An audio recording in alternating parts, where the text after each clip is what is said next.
Look, on Leadership Now, I promised never to do commercials, but here we are. Why? Well, I have a new book in the works. It's coming out spring 2026, and I wanted to give you an advance heads up about it.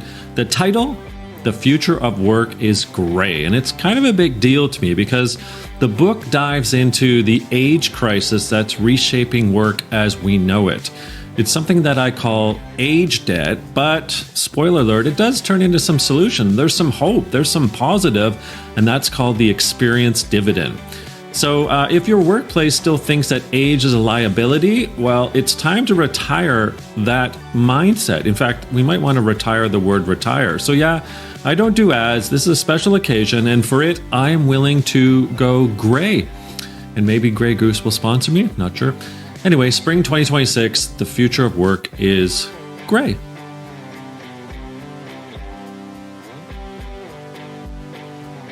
Hey everyone, welcome to another episode of Leadership Now with me, Dan Pontefract. In our house today, Fatu Kaba. Fatu, it's great to see you. A short bio, and then we're going to get right into it. Fatu is a Liberian peace activist, a storyteller, an author, an entrepreneur who is dedicated to empowering young leaders through storytelling, personal development, and social justice. Fatu was born in Liberia's civil war. She began her activism over a decade ago as a youth radio talk show host, engaging young voices through programs with the Liberian Red Cross and UNMIL Radio. She holds a Bachelor's of Science in Peace Studies and Conflict Resolution degree with research linking poverty, education, and violence. In 2022, Fatu moved to Canada, earning her Master's in Technology, Entrepreneurship, and Innovation from the Sobey School of Business at St. Mary's University in Halifax, Nova Scotia, which was to further her mission of social change through entrepreneurial education. Fatu is the visionary behind Heart's Global Network and Fatu M initiatives that amplify marginalized voices, especially those of women and children, by championing education, entrepreneurship, and of course, storytelling. She connects diverse communities, creating spaces for dialogue, mentorship, and growth. Her work is fantastic in social justice and the storytelling. It's earned her Peacemaker Award, and she's been featured in places like CTV and Empowering Humanity magazine. She's also spoken on the TEDx stage. Her vision is to create a world where every woman is empowered to embrace their unique identity, confidently sharing their story and driving positive change toward a peaceful and equitable society. Fatu, it's so good to have you here. I'm so keen to dive in and dig into a few of these pieces to your wonderful story so far. You're so young. But I wanted to start with first is the journey. I mean, I don't know anyone that was born in Liberia's civil war, and out of that, you became a peace activist and an entrepreneur. I mean, the story itself is extraordinary. So, in sort of a nutshell, tell us a bit about the journey of being born into a war, what happened to you, and ultimately, kind of like some of the experiences before you get to Canada. Just what's it like for people to understand being born into a civil war like that in Liberia? For the most part, it's not fun. So I was pretty young during the Civil War, and I have like ideas of very graphic memories that occurred during the Civil War, and especially the last outbreak of the Civil War, which was in 2003. I remember my family and I basically ran to a temporary refugee camp that was hosted by the United States government. Yeah, the the United States Embassy in Liberia. We basically slept out for like a whole night, and the only thing we're thinking about, my God, the next bullet is coming for, like the next rocket is coming for us. It was a pretty scary experience. Lost some family members. There were times where you just like having conversation with someone. I know my mom friend visited us like a day before, and after like a few days, like they told her like a rocket has taken she and her entire family in their homes. And so it was basically like walking on like pins and needles every single day. So after the Civil War, there was a lot of trauma, like of course, everybody's like having trauma, and one of the way to process this trauma was through conversations. And sometimes we just like have like this cycle where we just like sit down and talk all night. And I'll listen to sometimes my mom just talking about her own experience because we're on the refugee camp, but sometimes they had to like leave the camp to go out to actually find food for us. And they different traumas that occurred during that process. It wasn't really like fun. And even after the Civil War, we're still having conversation around it. We still experience a lot of issues with riots and mass violence. Around about a year or two after the Civil War, we had another conflict that broke out. It was in on the scale of the Civil War, but was bad enough for the president to call a state of emergency Mm. because there was a lot of religious divide, there was a lot of cultural divide. And my high school got burned down basically as a result of that cultural religious conflict. So it was basically just like being in a society where everyone is traumatized and nobody know how to actually process that trauma, and then being using violence as an outlet for that trauma. So it was kind of always being sensitive to certain issues because anything could go wrong, like anything could lead to like another riot or another violence. And so yeah, that was like a very huge factor for me growing up. And another factor for me growing up was also uh being in a community where girls' education wasn't prioritized. So for our people, it was they're very like a woman is supposed to be in the kitchen, a woman's role is this, a woman's role is that. And I don't know how I became very rebellious at a very early age, but I just became like, nah, I don't want this. And I think that was reinforced after my mom left her marriage with my dad. She was like the third wife. So he was basically a polygamous marriage, and he had three other women, actually three plus two plus my mom, three. And so I have a lot of older sisters who basically did not go to school, including my mom. She got married at the age of 13. And so Wow. there was like it was a bit too common for girls to get married early. And so after my mom left the marriage and she moved, I'm saying that because she moved to a new environment where now we had women who were going to school, who were doing something different. And she saw that she's like, I want my girls to do this. And so for us early age, we started interacting with different people and also got in touch with the Liberian Red Cross, where I became the leader of my campus girls unit. And we do a lot of like conversations around women's rights, gender roles. And a good thing about that also was that Libra also elected the first female president. She was actually the first female head of state in Africa. And so now transitioning from the Civil War and becoming the first female head of state wasn't an easy task for her, but for us young girls growing up in this very same society and seeing what she's gone through and now taking like the highest office in the country, that gave us like a lot of hope that Mm. we can also do something differently and we can do something better. And so very early, I became very passionate about social justice. I had a lot of experience where people would just tell me how to act like a guy, you know? And so I started doing my own research and things, and then I became a debater because I just wanted to argue back. Well, I have a lot of maxims and adages that I tend to use and live by, in fact, in some of my writing and whatever I do. One of them is this: our lives shape our work. Nevertheless, our work shapes us.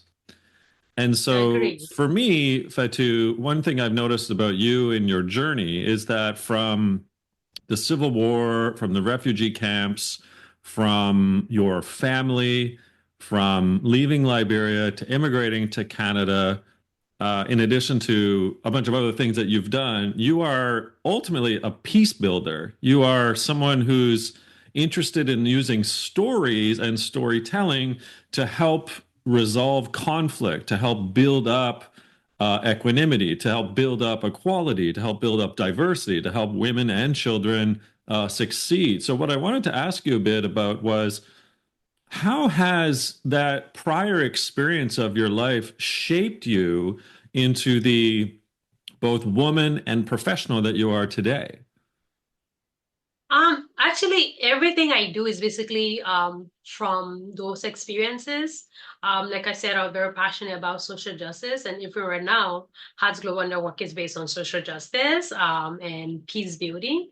And the goal, like you said earlier, also is to use peace to build education entrepreneurship. So after I left Liberia, I moved to the United States. I got a scholarship to study in the United States.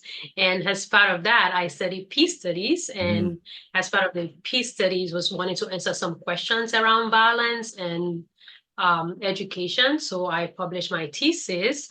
And the goal of that thesis was to understand the relationship between violence, education, and poverty and how they influence each other and how we will provide access to educational opportunity. Not only are we reducing people's poverty level, but we are also reducing their likelihood to engage in violence because sometimes most violence comes from anger and pent up frustration. So, which also based on our life, the amount of poverty we experience. And so when we provide access to resources like education and entrepreneurship, we providing means for people to be able to one, become entrepreneurs of their own, like me, or you could choose to just get a job or like have like a different living environment for yourself, which takes away some of the frustration that comes with not having options. So when I published that thesis, there was a lot of question of, okay, I know I can use education to make a difference, but how can I use education? And so I decided I wanted to be an entrepreneur because for me, an entrepreneur is someone who sees a problem, organize resources and solve the problem. And Mm. that's why I came to Canada and I did my master's in entrepreneurship. And so my entire work has been basically influenced by the things that I experienced. And one thing that I've also found very fascinating is that as a storyteller, when I put myself out there, sometimes I think, oh, I'm the only person putting myself out there. But then I realize that there are just so many other people that have like so much going on that vulnerability is powerful. People think vulnerability is supposed to be look like a weakness, but it's very powerful in leadership because it allows for empathy and people to relate to you and to be able to open up to you and talk to you. So that's basically has been my whole work around using my story, my experience to empower other people. So, what is it these days that you're doing? I want the listener and the viewers to sort of understand. I mean, here's someone who has escaped effectively both war and camps, and then through all of your different siblings that maybe didn't escape and have not had 2 degrees like you have already. Tell me a bit about what it is that you're doing in terms of community, of peace building, of storytelling, of entrepreneurship. We're doing a lot of things, especially through Hearts. So personally, before Hearts, I write novels. I write a lot of novels that are based on personal experiences of some of the things, but sometimes they're not my own story. They are stories of people I saw growing up. Like I have a book called Harder Choices, and it's basically based off of the life experience of women who didn't have other options, or sometimes they had like options, but um, their family didn't give them much choice to make like better option, choose the best of those options. And so, and the goal is to tell these women that we see you, we hear your story, and although you've gone through this, you don't have to feel like nobody else sees and acknowledge your story. So that's one of the things I do. On my own personal level as a writer. And another thing I do for Hearts, we do a lot of programs. Like right now, we are about to launch the WE initiative, is the Women Education and Entrepreneurship Initiative. And the goal of that program basically is to provide capacity building training and mentorship to women in Africa who got married early or who are like single mothers or breadwinners of their family, and they just get cut out of workforce because if you get married at the age of 13, 14, 15, sometimes you don't have like other options, right? And Mm. sometimes even if you want to be an entrepreneur or you want to go back to school or get into the workforce, it's very hard. So how can we get them back into the workforce, which also help them and their children because that's contributing directly to reducing their poverty. We also do peace conferences. We have a peace conference coming up in April, and the goal of this conference, here in Nova Scotia, Canada. And the goal of this conference is to bring together thought leaders from different parts of Canada, eventually globally, that we can get together and have conversations around holistic peace. Because sometimes when people talk about peace, they're only thinking about violence that are far away. But when I talk about the day-to-day life experience of people, gender-based violence, mental health, career and entrepreneurship, to get together and say, these are all part of peace and we should all get together and have conversations around it. We do a lot of different programs, but I'll just like keep it to those ones for now. Well, you do. I mean, it's a really credible point you're making, which is you are continuously trying, it seems, to amplify the voice of marginalized people, and whether that's women, children, people of color, other identities, etc. So, I guess what I want to hear from you as well, from a leadership perspective, putting your leadership hat on for a second, what are some of those, I guess, systemic barriers that seem to still stand in the way of progress, of change, of helping those who are marginalized rise up and feel equal to those that are not marginalized? That's a very heavy question, you know, that's a very heavy question. I think one of the things I've experienced or I've seen is most of the time, especially people of color, are called into spaces where it's more performative than actually meant for change. So, for example, inviting a Black or an Indigenous person to talk about diversity, equity, and inclusion or truth and reconciliation, people forget that these are very heavy topics. They are not feel-good topics. And when you're talking about DEI, it's meant for us to go deeper into what's like at the surface. Sorry, what at the bottom of the situation for us to be able to clarify some things. But people get invited now to some of these conversations, and the people organizing it are not ready for deeper conversations. Mm. And so people from marginalized communities are unable to really say their truth because they are scared that if I really say my truth, I'm going to have to be calling people out for their actions. And if people are not willing to take accountability for their actions, I'm in a system that is not built for me. And so I could basically get blacklisted, you know? So people are afraid of speaking up because the power is not designed in a way that accommodates everybody. And that has been one of the major problems. I did a couple of research with a couple of companies. It was some part of last year. And I noticed that a lot of people are talking about diversity, equity, and inclusion, but they were not actually inviting people who have experienced those different issues. For example, having a conversation about indigenous rights when the people that are on the table don't really have like the indigenous experience of what it actually means to live in Canada. And when I talk to people who've actually lived on reserve or whose families have lived on reserve or who've actually gone through that, those are some of the concerns from them because they were like, everybody tell us to speak on the indigenous experience, but nobody actually want to hear the experience. They don't want to hear like the good things. And when we say the bad things, then it becomes like we're being very radical or we are insensitive or we are trying to cause trouble. So being able to get away from that has been a serious issue. Mm.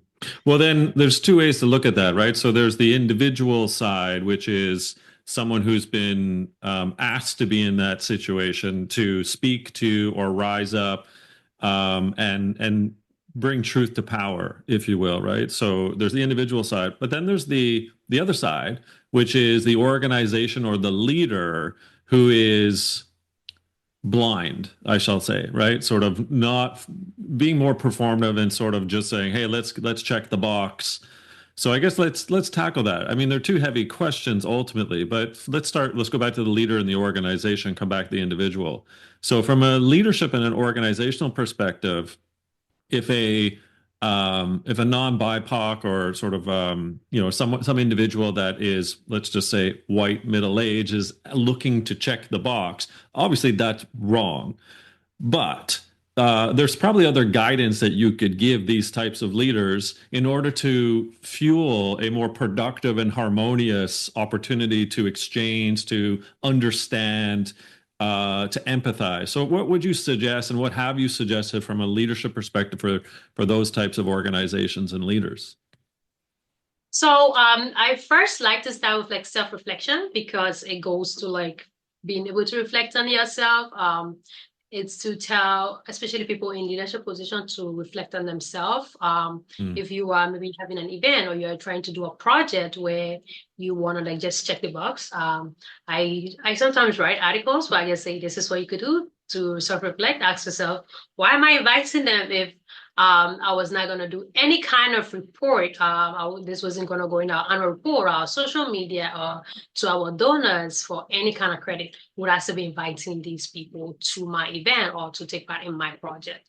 That will help you first be able to understand whether your intentions are actually to support marginalized communities or whether it's just there like, to check the box. But outside of that, is to advise leaders, people who are in position of decision making, to actually do a lot of like subconscious bias trainings. There Yeah. are a lot of like organizations that provide subconscious bias trainings. Sometimes when organizations take part in subconscious bias training, they send regular employees who don't have a lot of decision making powers. So sending like the manager or like the supervisor to actually be the one to attend will make a lot of difference because when they are like the one managing people, they also able to like set those expectations around safety and DEI for those they manage instead of just sending a regular employee who is only there for their 9 to 5. I mean, they do make a lot of difference, but that also have to do with like the top up. So there are a couple of obviously things that can be done. And another one is if you are doing a project, for example, you want to do a project for, let's say, the Black community, invite a Black person to be on the team, invite a Black person to be in a position where they have a lot of say and they're not just there to like, I think it's good, or I think this is what the Black community need. You don't know what the Black community need, trust me. So reach out to them and say, hey, what do you need? And how can I help you? And instead of doing the work for them, there's this thing where you say, teach a person to fish, but don't fish for them. So give them the resources, ask them what they want, and let them do the work instead of you hiring like consultants who are not affiliated with this community to do the work. That's wonderful advice. Thank you, Fatu. So, and then the flip side is an individual who is of color or marginalized. How do we find ways in which to ensure that they feel safe to speak up, to rise up, to ultimately bring their truths to a discussion so that others that are not marginalized can can hear and see and feel what actually is happening? So that's a very interesting one, and that's one of the things I've been able to do with Hearts, and it's been going really well. Is first off having conversation with people behind the scene and saying, "Hey, this is the platform. I do it on my podcast, and I'm also doing it for our peace conference.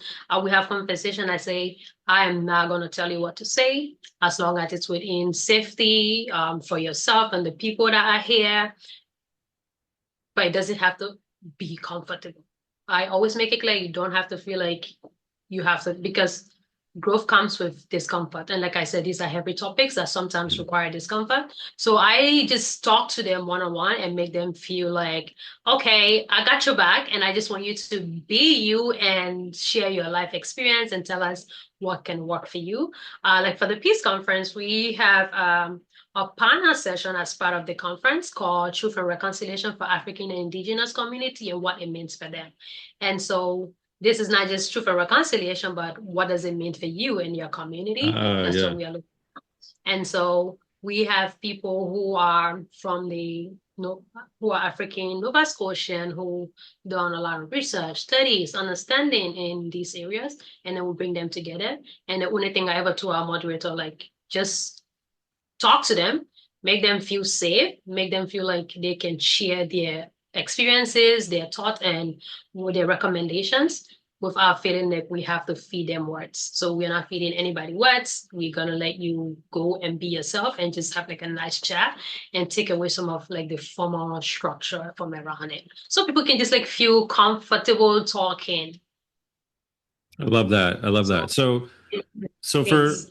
so for people who are listening or watching then, and they want to make a difference, and whether they're an individual that has been marginalized, or they're a leader of power of some sort in the hierarchical change, they want to make a difference in their community or their organization or both.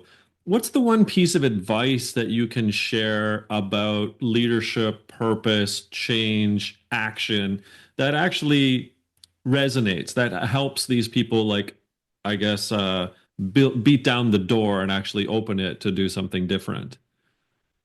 So it depends on who talking about. So Yeah. I just give it from both sides. If you are a person who is not from the marginalized community, but you want to like help or you want to be part of like the solution. So I once did like a social media post on Black hair in Canada because there's a lot of trauma associated with being a Black person and having like the natural falsy hair. And I have this person who was in my circle. She saw the video, just like, how can I make Black people feel comfortable in their own hair? And I appreciated her question. So questions like that give a lot of room for conversations, but also put her in the space for her to be able to learn and to be able to make a difference. So that's one way to go about it. And for people of color who are looking to make a difference, I would say first, we have to look at trying to get a community where we can talk to, um, whether that being trying to get like a therapy session to be able to process our own trauma. Because if you're doing work like this, you're going to do for a lot of trauma, either your own trauma or other people's trauma, to be able to heal from that so that it takes away some of like your own heavy load. And reach out to people who are not necessarily like you, people who are different from you in terms of race, religion, sexuality, and have conversation with them. Not everybody's gonna be open to you, but there are gonna be people who want to make a difference. And diversity includes all of us. It includes all of us coming together and working together, so we can exclude them. And from the leadership side of things, I would just tell people be open-minded and do it. Like that's basically it. Just be open-minded, be willing to learn, and just like do the things you want to do. And do you have an example where it gives you hope because you've seen either an organization or a community change for the good, where, in hindsight, if you look back and you said, wow, that was terrible, like that leader or that organization or that society, whatever it is, it was like there was a block there. And then you, whether you directly are involved or maybe it's an indirect example, you can help us understand it's possible. Here's what happens afterwards when good people put their minds and hearts to change. I feel like I could think about a couple of examples, but like not necessarily where I'm directly involved. Um, Let me think about this one a little bit and give them the most appropriate one. No worries.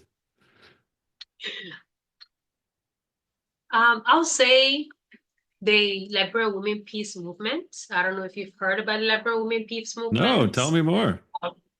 Okay, so during the Civil War, these were a group of women who came together and they said, we are done with the long civil war and we want a peace. So women from the market space, women who were journalists, just just think about it, from religion, everything. They came together and they staged mass protests, peaceful protests, of course, that they were done with the civil war and they wanted change. And because they came together, and some of the story also say they did a lot of sex strike. Like, we're not having sex with the men until they decided to do something about it. And Wow. yes, when they really came together was when we saw like the mass change in that. But another example would be just like growing up in Liberia and seeing a female president. Like I said, when some of us were very young, we had our older sisters who were only looking forward to marriage. But eventually, when we saw like women becoming cabinet minister, women becoming members of the parliament, women in different spaces in the government, we also started joining in. We knew we could be part of those women and we wanted to make a difference. But on a far off example would be Mame Yunus. I don't know if you've heard about Mame Yunus. Oh, He won a Nobel Peace Prize basically by providing macro loans to women entrepreneurs in Bangladesh. Yes, I'm sure it's Bangladesh. In Bangladesh, where he did a lot of like loaning women money because he believed women can make a lot of difference when they are given the opportunity and resources. So he provided like a lot of macro loans to these women, and it's really helped the economy. And he eventually won a Nobel Peace Prize for it. So there are a lot of examples of where when people come together or people just become representative of certain things, we see a lot of difference. I hope that answers your that's question. amazing. No, thank you for all of those. Okay. So the last line of questioning I wanted to get into, Fatu, is I mean, you're an extraordinary human being, a leader with prowess when it comes to raising and amplifying the voices of those that have been marginalized, be they people of color, different identities, women, children, etc. But you yourself have gone through an extraordinary evolution in your short life from, as mentioned, the civil war in Liberia to having to live in refugee camps to emigrating to America to emigrating to Canada. What has it been like, first of all, I suppose, right, from leaving Liberia, your home country, and watching it dissolve in essence, but finding a way back eventually after the Civil War to being in America and to being in Canada. I mean, as an immigrant, I'm not certain if it's been easy, hard, middle of the road, but you've had a bunch of things to go through as well. I'm certain of that. So let us understand a little bit of you, how you are, and in these chasms, like these changes that you've had to endure. I'm sure the listener and the viewer would love to know a little bit about how you are. I am doing okay. But initially it wasn't easy. It was hard for me. Transitioning from the US to Canada wasn't crazy because um there were a couple of cultural shocks, but a lot of things were the same. But transitioning from Liberia to the US was crazy. There was a lot of cultural shock. I was basically like barely 18, moving to a whole new country, being the only girl, no family member, anything, and then going to college. And I had a lot of experience with PTSD when I got to the US. So when I first started, I even mentioned it in my TEDx talk how I basically experienced a lot of PTSD that was not favorable for me. Mhm. But I was very lucky. I was very fortunate that I had a community around me. When I went to the US, I had my professors that I could talk to. Um, the couple professor who watched me cry in the office Wow. or just basically break down in the office. But they were also like some of these professors that, for example, during COVID, I lost my scholarship in the US. I was kind of getting rough and I knew I was going to lose my scholarship. And I felt comfortable enough to contact my professors and I like, you know what, here is the deal. I'm either going to graduate college, I'm going to drop out of college and go back to Liberia. So we can basically combine my junior and senior year into one and take all my classes in 1 year so I can graduate. And my professors were like, that's crazy, but let's make it happen. And so they were able to help me get some internships that subsidize some of my credits to allow me to graduate in 3 years. Wow. So I was fortunate to have a community. And even after I came to Canada, I think one of the things that made me very comfortable starting a business less than 2 years in Canada was having a community. And that also have to do with being able to talk to people. So therapy was very helpful for me. I can say trauma is all gone because trauma comes for different reasons, but I know that I can always talk to people when I need it, and that's been very helpful. So yeah, and I always like advise anybody, especially new immigrant coming to a place. It's scary. it's lonely. Even New Year Day, this called New Year, they were like doing like fireworks, and I went to my window. I just like, oh my God, if this was like Liberia, I was gonna be with my family and we'll be looking at the fireworks, right? But but it's also like I had to like call my mom and like, I'm so sad, I miss you. Oh. And so we had conversations. But also it's the good thing is knowing that there's a purpose and knowing that there are a lot of people who watch me grow and become an example to some of them. And now have my little sister who also graduated college. So just basically breaking that generational line has been very helpful to me. And it gives me a lot of hope. Well, you give me a lot of hope, Fatu. I think I might have to coin you Liberia's Malala, or at least Canada's Malala. You are not just a peace activist, storyteller, author, and entrepreneur. You're an incredibly cool human being, and it's a Yeah. privilege to have you in at least my country, our country, Canada, as someone who's doing such good and purposeful work for so many. So thank you. Where can people find out more about the great Fatu Kaba? Well, I have a website. Once you put in Google Fatu Kaba, you'll find my website. You'll find my Instagram, my LinkedIn. Um, I have TikTok. I have Facebook. Yeah, so I'm literally on all the social media platforms. You could basically check. And once you go to my website, you'll see like a place to contact me, or you can just like send me a DM on LinkedIn. There you go. Okay. Well, thank you for this. Can't wait. Eventually, I hope to meet you in person. You heard it here Me first, too. folks. Canada and Liberia's Malala. That's Fatu M. Kaba. She's an incredible Liberian peace activist. She's an entrepreneur, and look out, world. She's got something coming for you. Thank you, Fatu. We'll see you again. And for those listening or watching, thanks for tuning in to another episode of Leadership Now.